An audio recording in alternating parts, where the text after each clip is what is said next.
the defendant came to you to borrow $1,200 at the end of last year, and that you entered into a written agreement that you would loan him $1,200 for 4 days, and that if he did not pay you back within the 4 days, you would charge him $100 per day as a late fee. You then claim that he spent many months giving you excuses why he was not paying you back. And so really, you claim you could be here suing him for many thousands of dollars because of the late fee, but instead you've decided to be reasonable, and so you are suing him for $2,000 for the $1,200 loan and $800 in late fees. Mr. Riles, your story is quite different. Yes. You claim that around the same time, you did borrow money from the plaintiff. Of course. Yeah. But you only borrowed $500. Yes. And that he told you you were going to be required to pay him $1,000 as a loan fee when you eventually paid him back. Yes. So instead of paying him back the $500 he loaned you, you were going to have to pay him back $1,500. Yes.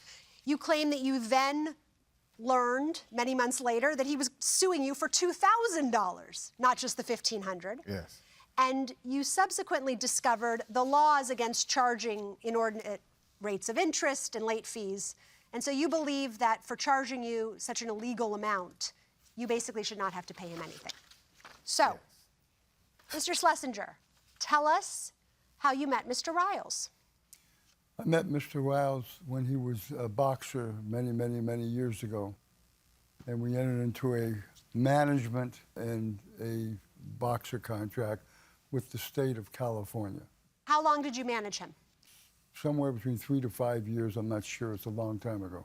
So you claim in your answer that you did go to him for a loan at the end of 2023.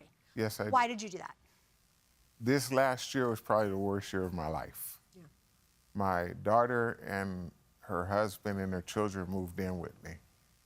And I was in Los Angeles on a business meeting, and I get a call from my daughter's phone, but it's not my daughter, it's the police. That night, as soon as the police called me, I rushed home. And that night, child services came by, and everything was fine.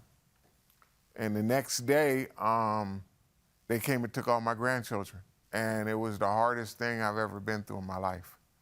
So everything that I was doing to work, everything stopped. And your income stopped because everything stopped. Right, yeah. because your attention was on getting your grandchildren Getting back. the grandchildren back, Sure. yeah. Took 10 months.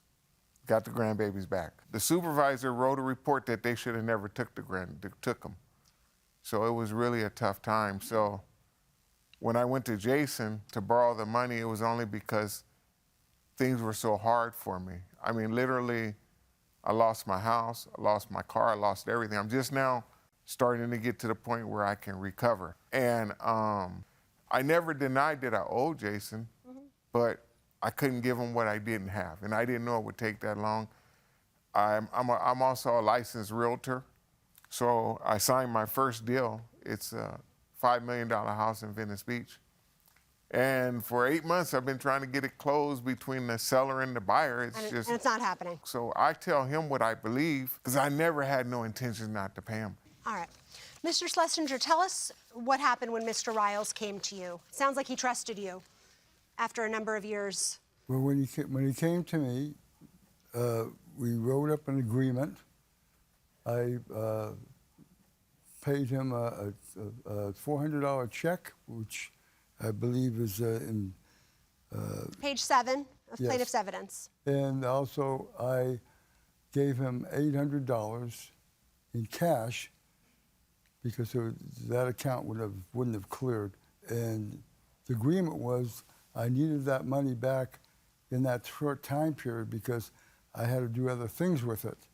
And if I didn't have it back, I'd have to make a lot of different changes, which I didn't want to have to do. So this was a total of $1,200 that you were loaning him, and you were expecting it back in 4 days?